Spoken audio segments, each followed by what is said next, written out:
कैसे मिलता है। और मैं थोड़ा सा रिवीजन करके इस टॉपिक को आज खत्म करूंगा, क्योंकि बहुत ही लंबा टॉपिक ये चल रहा है और परमेश्वर की आत्मा जब मुझे अगुवाई करती है तो मैं उसको आगे आगे लेकर चलता हूँ, और जब परमेश्वर की आत्मा अगुवाई नहीं करती तब मुझे उसको रोकना पड़ता है, क्योंकि हमको केवल ज्ञान नहीं देना है। आपको वैसे ज्ञान की रेवलेशन की बहुत सारी बातें भरी हुई है, लेकिन अगर परमेश्वर की इच्छा के अनुसार वो वचन नहीं है तो कुछ मतलब नहीं है उस बात का। इसलिए जो परमेश्वर चाहता है, जो परमेश्वर की मर्जी है, जो परमेश्वर की योजना के तहत जो मैसेज है, उसको ही हमें आप तक पहुंचना जरूरी है। तो ये अधीनता में हम देखते हैं, पहली अधीनता कहाँ दिखती है हर व्यक्ति के जीवन में, जो हमने जिस वचन को चुना है याकूब 4:7, परमेश्वर के अधीन हो जाओ और फिर उस दुष्ट का सामना करो तो वो तुम्हारी ओर से भाग जाएगा, तुम्हें उसको भगाने की जरूरत नहीं है। अब एक वचन इसमें मैं थोड़ा सा ऐड करना चाहता हूं, और वो वचन है भजन संहिता उसका अध्याय 37 और वचन 7। गौर से सुनो, भजन संहिता अध्याय 37 Psalms 37 एंड वर्स 7। यहोवा के सामने चुपचाप रहे और धीरज से उसकी प्रतीक्षा कर, उस मनुष्य के कारण न कुड़ जिसके काम सफल होते हैं और वह बुरी युक्तियों को निकालता है। मेरे मराठी बाइबल में यहाँ पर प्रतीक्षा की जगह पर अधीन रहने की बात बताई है। अधीनता में धीरज होता है, और धीरज में प्रतीक्षा करने का या परमेश्वर की बाट जोड़ने का एक स्वभाव होता है, और हमें हर परिस्थिति में परमेश्वर की बाट जोड़नी चाहिए। बाइबल कहती है जो यहोवा की बाट जोड़ते हैं वो उकाबों के नाई नए पंख धारण करके ऊंची उड़ान उड़ते।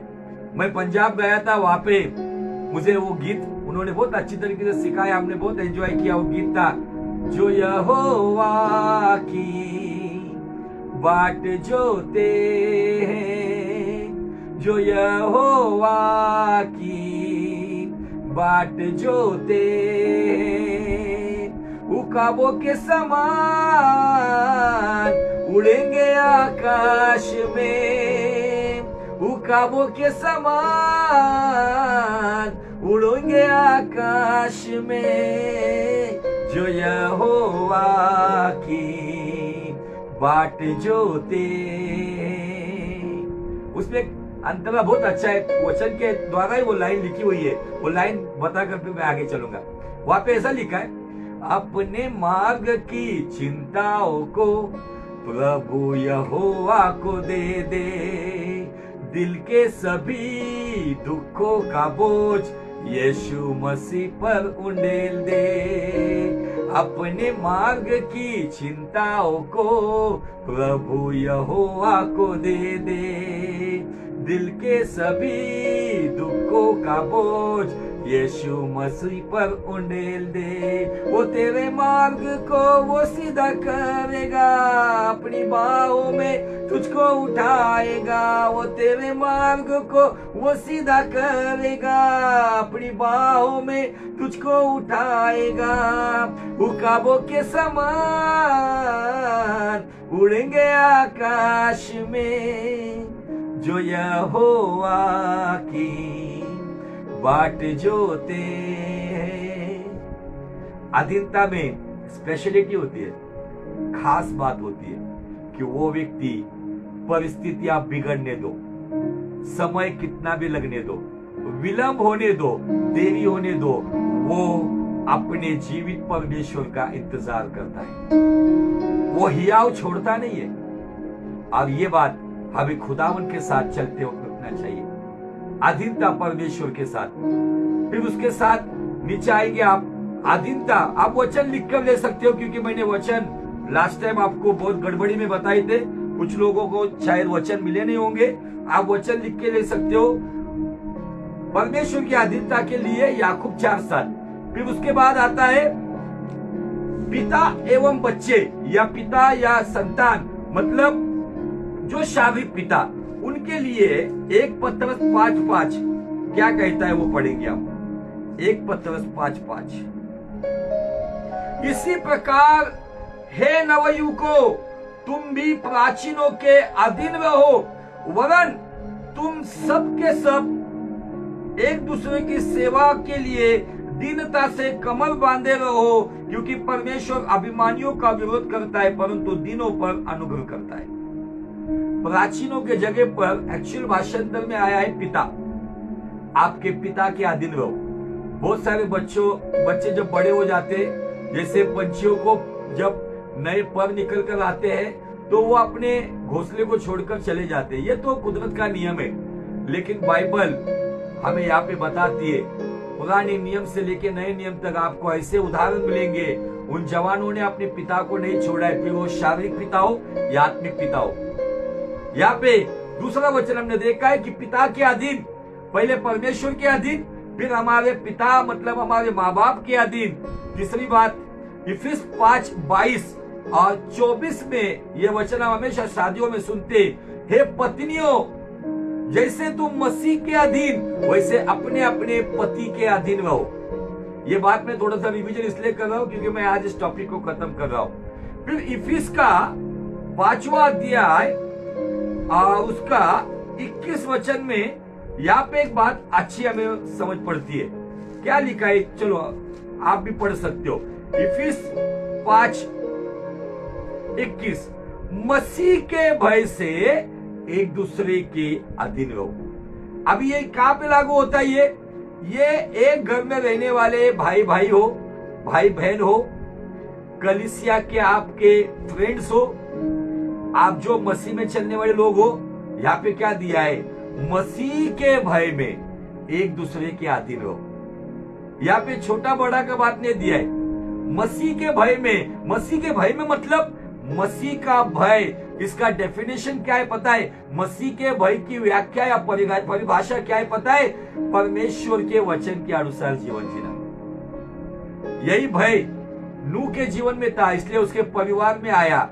परिवार में आने की वजह से बाइबल कहता है इब्रानी 11:7 में, उस भक्ति के साथ, इंग्लिश में दिया है रेवरेंट फियर, आदरणीय भय के साथ उसने जहाज को बनाया। जो देखा नहीं गया था उस बात की चेतावनी पाकर उसने विश्वास किया और आदरणीय भय से अपने परिवार के लिए जहाज बनाया। उसके द्वारा उसने संसार को दोषी ठहराया।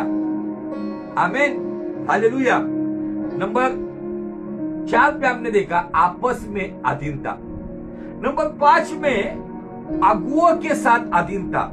उसके लिए पहला पत्रस उसका 2 अध्याय वचन 18, पहला पत्रस 2 अध्याय वचन 18, हे सेवकों, हर प्रकार के भय के साथ, हर प्रकार के भय के साथ, हमारे मालिक का भय और आसमानी मालिक के भय के साथ अपने स्वामियों के अधीन रहो, न केवल उनके जो भले और नम्र हो, पर उनके भी जो कुटिल हो। कोई भला है, नम्र है, उनके नहीं। आपका स्वामी या आपका पास्टर या आपके पिताजी या आपका बॉस, अगर वो थोड़ा कुटिल भी है, कड़क है, एकदम वो डिसिप्लिन में रहता है, हमेशा वो गुर्राता है, फिर भी बाइबल कहता है हे सेवकों उसके अधीनता में हो। मुझे कहा जाता है मैं थोड़ा सा बहुत ही कभी कभी नम्र रहता हूँ, लेकिन कुछ बातें मुझे जब डिसिप्लिन में नहीं दिखती है तब मैं थोड़ा सा कड़क स्वभाव का बन जाता हूँ। लेकिन मैं खुदा को धन्यवाद देता हूँ, कुछ लोग उस कड़क स्वभाव को भी, उस गुस्से स्वभाव को भी सह लेते हैं। आप कहेंगे गुस्सा करना ठीक नहीं है, बाइबल कहती है गुस्सा कर लेकिन पाप मत कर। गुस्सा करना जायज है, लेकिन गुस्से में आगे जाके क्रोध में पीड़ित होकर गलत काम करना ये गलत है। और इन दिनों में आज ये बातें नए लोग सहन नहीं कर पाते। तो ये अगुवे कौन? ये आपके स्वामी कौन? आपके आत्मिक स्वामी हो, आपके लीडर्स हो, आपके वरिष्ठ लोग हो। उसके साथ साथ जहाँ पे आप काम करते हो ना, जहाँ पे आपको सैलरी या वेतन या पगार मिलता है, तनख्वाह मिलती है, उन जगह पर भी आपको आपके जो भी वरिष्ठ लोग हैं उनकी अधीनता में रहना होगा। और अगर छठी बात देखेंगे तो वो आती है पहला पत्र 2 अध्याय और वचन 13 में क्या कहता है? प्रभु के लिए, गौर से सुनो, प्रभु के लिए मनुष्य के ठहराए हुए हरेक प्रबंध के अधीन रहो, राजा के इसलिए कि वह सब पर प्रधान है, हाकिमों के क्योंकि वो कुकर्मियों को दंड देने और सुकर्मियों की प्रशंसा के लिए भेजे हुए हैं। इसका मतलब समाज के जो नियम है इन सब बातों के भी अधीन रहो। इवन ट्रैफिक सिग्नल हम रुके, ट्रैफिक सिग्नल का पालन करना ये भी इस वचन का पालन करने जैसा है। आपको अगर कोई गलत दिख रहा है, उस बात के खिलाफ अगर जब आप इंतहा देते हो या किसी को खबर देते हो, पुलिस स्टेशन में बताते हो या किसी को हेल्प करते हो, इन बातों से हाकिमों को ये बात बताते हो, तो ये भी एक अधीनता का बात है। ये 6 प्रकार की अधीनता, परमेश्वर में अधीनता, पिता और संतान की अधीनता, पत्नी पति के अधीनता में, आपस में अधीनता, उसके बाद आत्मिक और हमारे शारीरिक अगुवे या जो भी लीडर्स है या जो भी सीनियर्स है उनकी अधीनता, और छठे पॉइंट में समाज की अधीनता, नियमों का पालन करना, आज्ञाओं का पालन करना।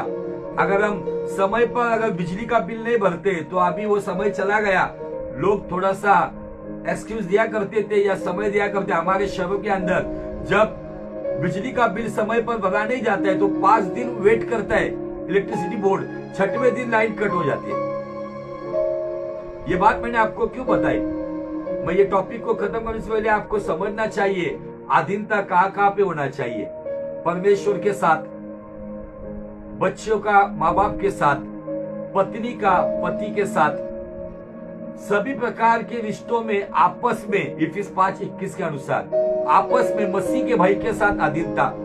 उसके बाद 5वीं बात हमने देखी है, हमारे आत्मिक या जो भी संसारिक अगुवे है, लीडर्स है, बॉस है, मैनेजर है, जो भी व्हाटएवर, या हमारे चर्च के अगुवे है, हमारे प्राचीन है, हमारे पासवान है, उन सभी के अधीनता में रहना। और छठी बात, समाज के कानून कायदों के साथ ठीक रीति से बर्ताव करना, ये छठी अधीनता। इस बात का हम पालन करते हैं ना तो निश्चय परमेश्वर हम पर अनुग्रह करता है, और जो व्यक्ति इस तरीके से चलता है उसके अंदर परमेश्वर की डिसिप्लिन या वो तमीज या जो भी संस्कार खुदा के वचन के उस व्यक्ति के अंदर आ जाते। अभी इस अधीनता के ऊपर हमने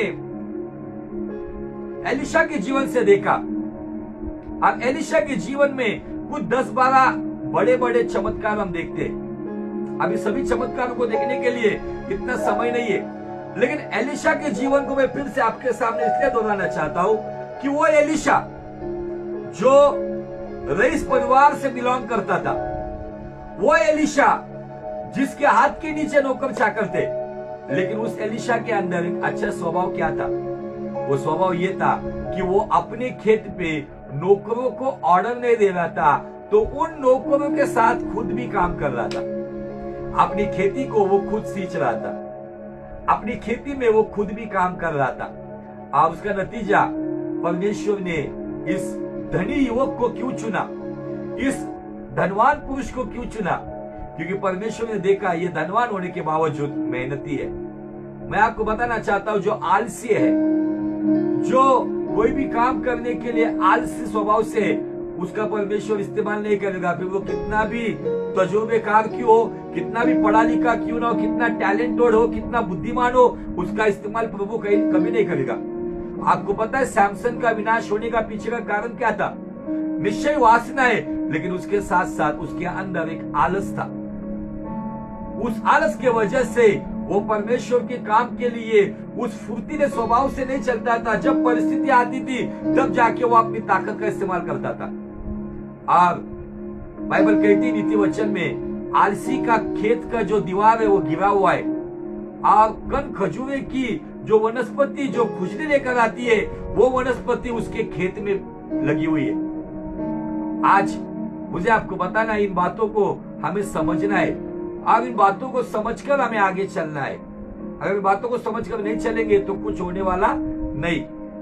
ये एलिशा एक ऐसा युवक था जो फुर्तीला था, जो उल्लासित था, और उसके अंदर एक जुनून था हर एक काम का। आज पता है क्या हुआ इन दिनों में? लोगों के अंदर से जुनून खत्म होते जा रहा है। लोगों के अंदर से जो आत्मविश्वास है वो खत्म होते जाएगा। उसका कारण ये है कि वो कहीं ना कहीं संगति में कम पड़ रहे, अपनी व्यक्तिगत संगति नहीं हो पा रही है। आज इन दिनों में हमें वो संगति को फिर से एक बार अपने जीवन में एक्टिवेट करना होगा। हमारी बाइबल पढ़ने की आदत को हमें डिसिप्लिन में लाना चाहिए। उठने बैठने खाने पीने की आदत को हमको डिसिप्लिन में लाना चाहिए। अब ये शुरुआत हमें आज से करनी होगी, क्योंकि इन बातों में कहीं ना कहीं हम इनडिसिप्लिन में चलते हुए, ये बदतमीजी के स्वभाव की वजह से बहुत सारे लोग अपने मार्ग से भटक जाते। लेकिन जो तमीज के साथ, अगर हम डिसाइपल है तो डिसाइपल के अंदर डिसिप्लिन होनी चाहिए। अगर हम चेले तो चेले के अंदर तमीज होनी चाहिए। वो तमीज रखनी बहुत जरूरी है। नाना प्रकार की शिक्षाएं आसपास आ रही है। कुछ लोग केवल एक ही पूंछ लेकर चल रहे हैं और बता रहे कि ये हाथी है, लेकिन हमें हाथी को पूरी तरह से समझना है। हाथी की सूंड, हाथी का कान, हाथी के दांत, हाथी के पैर, हाथी की पूंछ, सभी को हमको समझना है। तब जाके हम बता सकते कि ये है हाथी। आमीन। अब मैं एलीशा के जीवन से क्या बताऊं। एलीशा इतना बड़ा कारनामा करने वाला था। एलीशा ने दूसरा राजा, उसके पहले अध्याय से हमने देखा कि जब एलिया का वो चद्दर उस पर गिरा तो उसी चद्दर को लेकर उसने यरदन को 2 हिस्से में काटा। उसके बाद वो यरीहो में आता है। यरीहो में उसको वो समस्या बताई जाती है। तो उस यरीहो का जो श्राप जो यहोशू ने दिया था सैकड़ों साल पहले, उस श्राप को यहोशू ने तोड़ा।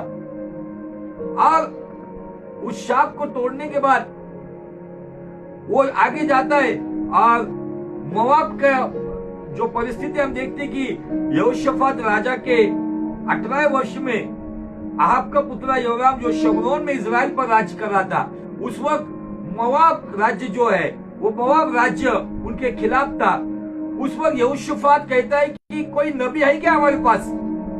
यहोशाफात में एक अच्छी आदत थी कि वो अगुओं को ढूंढता था, आत्मिक अगुओं को। इसलिए परमेश्वर ने उसको बहुत ब्लेस किया। बाइबल कहती है दूसरा राजा 3:11 में यहोशाफात ने कहा, क्या यहाँ कोई यहोवा का नबी नहीं है जिसके द्वारा हम यहोवा से पूछे। इजराइल के राजा के किसी कर्मचारी ने उत्तर देकर कहा, हाँ, शापात का पुत्र एलीशा जो एलिया का हाथों को धुलाया करता था वो यहाँ है। क्या पहचान करके दिए ना।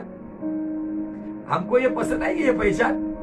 अगर एग्जाम्पल आपके पास्टर रेवरेंड नवीन टाटके साहब के यहाँ, मैं उनके साथ समझो वहां पे माओ में सेवकाई कर रहा हूं और कोई पूछता है यहाँ पे कोई आपके पास्टर कहीं आउट ऑफ इंडिया चले गए और मैं वहां पर हूं। अब अगर कोई कहता हाँ है ना, वो पास्टर नवीन टाटके साहब का हाथ धुलाने वाला राजू ठाकुर वहां पे है, कैसा लगेगा ये पहचान। लेकिन ये पहचान हमें क्या सिखाती है। कोई काम छोटा कोई काम बड़ा नहीं। हाथ धुलाते धुलाते क्या बन गए पता है वो, अपने गुरु का, अपने लीडर का, अपने सीनियर का, अपने पासबान का हाथ धुलाते धुलाते एलीशा लोगों के जीवन पे अपने हाथ को ब्लेसिंग के लिए लेकर आए। ऐसी ब्लेसिंग नहीं मिलती है। अगर ये मौका मिलता है आपके लीडर का, आपके सेवकाई में, आपके वरिष्ठों का, आपके बाप की सेवा करने का, आपके माँ बाप की सेवा करने का अगर ये सुअवसर आपको मिलता है ना, तो इसका फायदा उठा लो, क्योंकि यही धोने का काम करते करते आप लोगों के पाप धोने का, उनको छुटकारा देने का, उनको बंधनों से छुटकारा देने का काम करोगे। एलीशा को ये पहचान बुरी नहीं लगी होगी, क्योंकि एलीशा ये काम में शर्म महसूस नहीं करता होगा। मैं सोच रहा था इस पॉइंट पे आकर कि इन लोगों ने एलीशा की ये पहचान क्यों दी, क्योंकि एलीशा उसको बिल्कुल भी शर्म नहीं लगती होगी। जब भी एलिया खाना खाता होगा, खाना खाने के साथ इमीडिएट वो साइड में खड़ा रहता होगा और वो पानी के उस बर्तन को लेकर वो अपने स्वामी का हाथ धुलाता होगा। धोने के बाद उसको रुमाल से पोंछता भी होगा। और ये इजराइल राष्ट्र ने देखा था। बाइबल कहती इजराइल के राजा के कर्मचारी ने यह जवाब दिया, एक नबी है जो एलिया नबी का हाथ धुलाता है, जो शापात का पुत्र एलीशा। कुछ लोगों को ये काम करने में बेशर्मी लगती है। मैं आपको एक एग्जांपल देना चाहता हूं। परमेश्वर के महान दास बिशप डॉक्टर अमोद सिंह, उनके मैंने तो मेरा जीवन भी बताया कि मैं क्या करता था सेवकाई में आने से पहले, चुनने से पहले चर्च में झाड़ू कटका लगाता था। लेकिन एक एग्जांपल मैं आपको मेरे लाइफ का देना चाहता हूँ। हम लोग, मैं और हमारे आदरणीय पास्टर जी के साथ, हम अमोद सिंह पास्टर जी के मिनिस्ट्री में उनके एक ब्रांच चर्च में सेवकाई के लिए हमको बुलाया था, वहां पे गए थे। और वहां पे जाने के बाद हमारे लिए 2 लोग नियुक्त किए थे। एक दोपहर का खाना सब कुछ देखता था, शाम का खाने की व्यवस्था करता था, खाना परोसना, पानी देना, फ्रूट्स देना, सब कुछ करता था। इवन वो व्यक्ति हमारे जूते भी उठा के रखता था। ऐसे 2 लोग रखे थे। और हम लोग उसको कहते नहीं हम लोग लेंगे, लेकिन नहीं बोला, नहीं हमको रखा है, हमको सेवा करने दो, हमें आशीष चाहिए। अब जब सभा खत्म हुई, सभा खत्म होने के बाद वही बालाघाट के पास थे, भट्टा बोल के गांव का नाम था एमपी में। और वहां से जब हम निकले तो निकलते वक्त पहचान करके दी, सब लोगों की पहचान हो रही थी। तब जो 2 लोग हमारी सेवकाई में थे, उसमें से एक व्यक्ति को सामने लाया, जो दोपहर के खाने में हमारी जो भी सेवकाई करता था, परोसने का काम करता था, पानी देने का काम करता था, कोल्ड ड्रिंक देने का काम करता था। उसके बारे में बताया कि ये इस एरिया के पुलिस सब इंस्पेक्टर है। जो दोपहर में खाना दे रहा था उस एरिया का पुलिस सब इंस्पेक्टर था। और दूसरा एक व्यक्ति जो शाम में था, वो सिटी एरिया का सब इंस्पेक्टर था। ये 2 लोग हमें खाना खिला रहे, हमारी सेवकाई कर रहे, हमारे पानी का प्रबंध कर रहे, हमें सब कुछ खिला रहे पिला रहे। वो लोग जिनके पीछे लोग आगे पीछे करते। मैं बहुत प्रोत्साहित हुआ उन बातों से। यहाँ पे एलिशा के बारे में ये पहचान दी। एलिशा को उसकी कोई भी शर्मिंदगी महसूस नहीं होती होगी। कभी कभी कुछ लोग कहते हैं ये मेरा काम नहीं है। चर्च में झाड़ू लगाना ये भी परमेश्वर की इच्छा के अनुसार है ना। जब चर्च में झाड़ू लगाओगे ना, तब लोगों के दिमाग से झाड़ू निकालने का काम करोगे आप। जब आप चर्च में पोछा मारोगे ना, जब आप चर्च का काम करोगे ना, तब आप लोगों के जीवन की गंदगी दूर करने का भी काम करोगे वचन और प्रार्थना के द्वारा। ऐसा ही नहीं आता है सेवकाई में। एलिशा ऐसा ही इतने बड़े टॉप लेवल का प्रॉफिट नहीं बना, उसके लिए उसको अपने स्वामी का हाथ धुलाना पड़ा। यही अधीनता अधिकार में लेकर आई। और कितने चमत्कार हुए। चमत्कार नंबर 1, यरीहो को काट दिया गया। चमत्कार नंबर 2, यरदन को 2 हिस्से में काट दिया गया। चमत्कार नंबर 2, यरीहो का श्राप तोड़ दिया गया। यरदन 2 हिस्से में फटी। दूसरा चमत्कार, यरीहो का शाप टूट गया। तीसरा चमत्कार, मोआब पे जीत हासिल हुई। चौथा चमत्कार, वो जो विधवा आई थी एलिशा के पास, जिसको वो साहूकार आकर उसके बच्चों को गुलाम बनाने के लेके जा रही थी। ये विधवा अकेली थी, 2 बेटे थे, उनको गुलाम बना के लेके जा रहे थे। लेकिन उस वक्त एलिशा ने जो चौथा चमत्कार किया, जो बर्तन में तेल आया। 5वां चमत्कार, शुनेम वासी उस धनी स्त्री जो बांझ थी, उसको बच्चा हुआ। 6ठा चमत्कार, वही बच्चा मर गया, उस बच्चे को जिलाया। 7वां चमत्कार, जब कुछ चेले अकाल के समय में गिलगाल में एलिशा के पास आए थे, तो जंगली वनस्पति को भी एलिशा ने खाने योग्य बनाया। 7वां चमत्कार, नामान कोड़ी का कोड़ चंगा हो गया। 8वां चमत्कार, कुल्हाड़ी जो पानी में गिरी थी, वो कुल्हाड़ी पानी पर लेकर आया। 9वां चमत्कार, अराम की सेना जब शुम्रोन को घेर ली, उस अराम की सेना को अंधा बनाया। और 10वां चमत्कार, उसी अराम की सेना को फिर से देखने योग्य बनाया। ये सारे चमत्कार, इवन मरते मरते भी चमत्कार, मरने के बाद भी चमत्कार। उसकी डेड बॉडी को जब जहां पे जिस जगह पर कब्र में रखा था, वहां पर एक मुर्दे को रखा था। उस मुर्दे का स्पर्श एलिशा की हड्डियों को हुआ तो हड्डियों को छूने के द्वारा भी मुर्दा जिंदा हो गया। वाह! नए नियम में हम देखते यीशु मसीह ने मुर्दों को जिलाया, लेकिन पुराने नियम का यीशु मसीह, पुराने नियम का एलिशा, हमने यबूयों में देखा कि सर्च सीक योर एलिशा, अपने एलिशा को ढूंढो। यह एलिशा मरने के बाद उसकी हड्डियों को छूने के बाद मुर्दे को जिलाता है। कितना अद्भुत सामर्थ्य है ना, मरने के बाद भी काम आ रहा है। जिंदा था तब भी परमेश्वर की काम आ रहा है, मरने के बाद भी काम आ रहा है। मैंने इसको थोड़ा सा स्पीड में इसलिए बताया, यबूयों को दो हिस्से में अलग करने के बाद, यबूयों के शाप को तोड़ने के बाद, मोआब को पूरी तरह से गिराने के बाद, विधवा स्त्री को कर्जे से छुटकारा देने के बाद, शुनेम की उस स्त्री को, वो बाल स्त्री को बच्चा होने के बाद, वो बच्चा मरने के बाद उसको जिंदा करने के बाद, वो कुल्हाड़ी को बाहर लाने के बाद, गिलगाल में उस जंगली वनस्पति से अच्छी सब्जी बनाने के बाद, कितने चमत्कार। नामान कोड़ी का कोड केवल बोला जा यर्दन में नहा ले, 7 बार डुबकी मार, नामान कोड़ी ठीक होने के बाद, बीच में राजाओं को कितनी हेल्प करने के बाद, और अंत में मृत्यु के बाद भी अधीनता महानता तक पहुंची कि मरने के बाद भी मरे हुए को जीवन देती है। आमीन।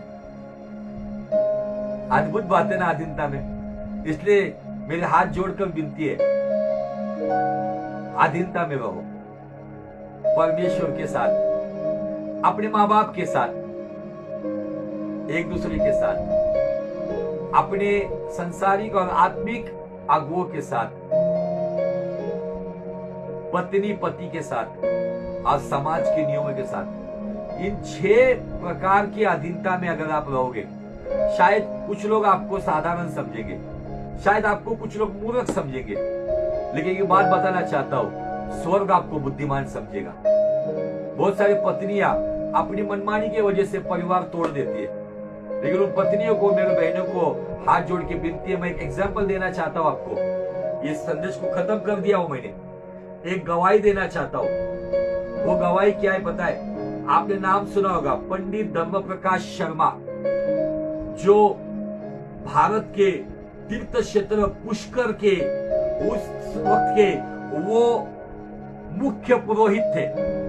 ये पंडित धर्म प्रकाश शर्मा स्वतंत्र सेनानी के पुत्र थे, जिनका जन्म गांधी जी के जमाने में जेल में हुआ।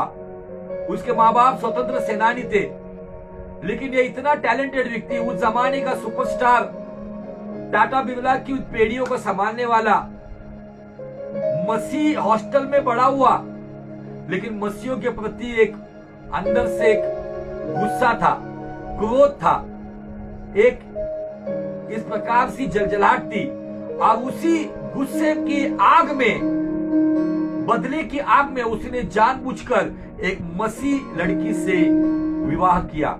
उस स्त्री का नाम है आशा देवी। आपने सुना होगा, भक्त सिंह नाम के जो परमेश्वर के दास होकर गए, वो परमेश्वर के दास की चर्च की कलीसिया की वो लड़की थी। आशा का जब विवाह पंडित धर्म प्रकाश शर्मा से हो रहा था, तब भक्त सिंह ने कहा था कि तुझे एक भारी सताव से जाना होगा, लेकिन अगर तू अधीनता में रहेगी तो एक ऐसे व्यक्ति को जन्म देगी जो परमेश्वर के लिए बहुत ही उपयोगी पात्र बनेगा। और ये पंडित धर्म प्रकाश शर्मा भले पंडित थे, लेकिन सभी प्रकार की लतों से घिरे हुए थे, सभी प्रकार की लतें, जो भी नशीली बातें। 14 साल, गौर से सुने मेरी बात, ये गवाही आपने सुनी होगी, जो नहीं सुने वो सुने। 14 साल आशा देवी के साथ वो इस तरीके से बदसलूकी करता था, उसके साथ उसको सताव करता था, उसको तकलीफ देता था। रोज जब सुबह वो निकलता था तो उसके जूते को पहनाना, सॉक्स पहनाना सब आशा देवी करती थी, और वो जूता वो उसके मुंह पर लगा के, जूते का जो निचला भाग है उसके मुंह को लगाकर वो काम पे जाता था। इतना बुरी तरह से दर्दनाक सताव के द्वारा, अत्याचार के द्वारा वो 14 साल उसको सहन किया। पंडित धर्म प्रकाश शर्मा जो सारी वेदों को जानता था, उसने बाइबल को संस्कृत में से भी, संस्कृत में ट्रांसलेट भी किया, ऐसा कहा जाता है। बहुत सारे देशों में जाकर उन्होंने सेवकाई की उद्धार के बारे में। उद्धार कैसे हुआ? 14 साल तक आशा देवी उनके अत्याचारों को सहती थी, लेकिन एक दिन एक सुबह आशा देवी ने कहा पंडित धर्मप्रकाश शर्मा को, कल मतलब एक दिन पहले उन्हें भक्त सिंह पास्टर जी का फोन आया था। अब उन्होंने कहा कि कल तुम्हारी शादी की सालगिरह है, वेडिंग एनिवर्सरी, मैं प्रार्थना के लिए आने वाला हूं। अब उन्हें पंडित धर्मप्रकाश शर्मा को भक्त सिंह के साथ बहुत ही गुस्सा था, दुश्मनी के जैसा था। अब जब ये बात उन्होंने सुना तो जो जूता मुंह पर रखने वाला, उसने उस दिन फटाक से मुंह पर अपना पैर इस तरीके से टांग मार दी, इस तरीके से लात मार दी, इस तरीके से किक मारा उसने। आशा देवी का नाक फूट गया, क्योंकि जूतों को नीचे से उल्टी कील होती है, उल्टी कील की जो कैप होती है वो यहाँ पे लगी, उसका नाक फूट गया, यहाँ पे जख्म हो गया, खून बहने लगा। अब गुस्से से वो अपनी बैग उठाकर अपनी गाड़ी में 4 व्हीलर में बैठने गया। उनके पीछे से आशा देवी टिफिन लेकर आती है, टिफिन देकर कहती है, कृपया शाम को जल्दी आना, पास्टर भक्त सिंह आने वाले। मैंने कुछ नहीं मांगा 14 सालों में, एक बात मांग रही हूँ, जल्दी आना, हाथ जोड़ के। उनके आंखों से आंसू बह रहे, नाक से खून बह रहा है, जहां पे जख्म हुई उस जख्म से खून बह रहा था। अब जब गाड़ी आगे गई, सडनली ये पंडित धर्मप्रकाश शर्मा, ये पूरी बाइबल पढ़ने वाला व्यक्ति था, बाइबल पूरी तरीके से पता था उसे। उसके स्कूल के जमाने में उसने पढ़ा था कि यीशु मसीह ने कहा, एक गाल पे मारो तो दूसरा गाल आगे करो, मसीह को ये सिखाया गया। इसलिए उसने हॉस्टल में कुछ अंग्रेज जवानों को गाल पे मारा था, तो सभी अंग्रेज जवानों ने मिलकर पंडित धर्मप्रकाश शर्मा को बहुत ठोका।